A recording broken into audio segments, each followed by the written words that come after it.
নমস্কার, আপনারা দেখছেন ট্রাভো নিউজ বাংলা। সংবাদ, ভ্রমণ, বিনোদন সারাক্ষণ, সাথে আমি জবা। ধর্মেন্দ্রর মৃত্যুর ভুয়ো খবর, সানি দিলেন প্রকৃত স্বাস্থ্যের আপডেট। মঙ্গলবার ভোরেই ছড়িয়ে পড়ে এক চাঞ্চল্যকর গুজব। প্রবীণ অভিনেতা ধর্মেন্দ্র আর নেই। মুহূর্তে খবর ছড়িয়ে পড়ে নেট দুনিয়ায়। এমনকি শোক বার্তাও দিতে শুরু করেন রাজনাথ সিং ও যোগী আদিত্যনাথের মতো বিশিষ্ট রাজনৈতিক ব্যক্তিত্বরা। দেশের বড় বড় নিউজ চ্যানেলগুলোতে ছড়িয়ে পড়ে এই গুজব। এটা আমরা সবাই জানি যে সত্যের থেকে আগে গুজব ছড়ায়।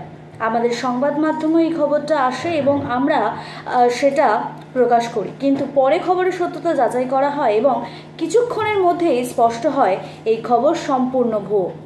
দেওয়াল পরিবারের তরফে জানানো হয়, ধর্মেন্দ্র জীবিত এবং চিকিৎসকের তত্ত্বাবধানে রয়েছে মুম্বাইয়ের ব্রিচ ক্যান্ডি হাসপাতালে।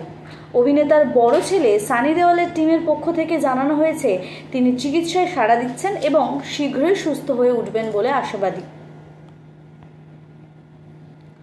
এই গুজব ছড়িয়ে পড়তেই ক্ষুব্ধ প্রতিক্রিয়া জানান হেমা মালিনী ও ঈশা দেওয়াল। গুজবের জেরে সোমবার রাত থেকেই হাসপাতালের বাইরে উপচে পড়ে অনুরাগীদের ভিড়। নিরাপত্তাজনিত কারণে প্রশাসনকে অতিরিক্ত পুলিশ মোতায়েন করতে হয়েছে। স্থানীয়দের অভিযোগ, হাসপাতাল সংলগ্ন এলাকায় যানজটের সৃষ্টি হয়েছে। তবে সানি দেওয়ালের সহকারীর আশ্বাস, চিন্তার কিছু নেই। ধর্মেন্দ্র বর্তমানে স্থিতিশীল এবং চিকিৎসকেরা নিয়মিত পর্যবেক্ষণ করছেন তাকে। অনুরাগীদের কাছে একটাই আবেদন, অভিনেতার দীর্ঘায়ু ও দ্রুত আরোগ্য কামনা করুন। ভুয়ো খবরে বিভ্রান্ত হবেন না। এখনের জন্য এই পর্যন্ত। বিস্তারিত খবর জানতে চোখ রাখুন ট্রাভো নিউজ বাংলার পর্দায়। ট্রাভো নিউজ, সংবাদ, ভ্রমণ, বিনোদন সারাক্ষণ।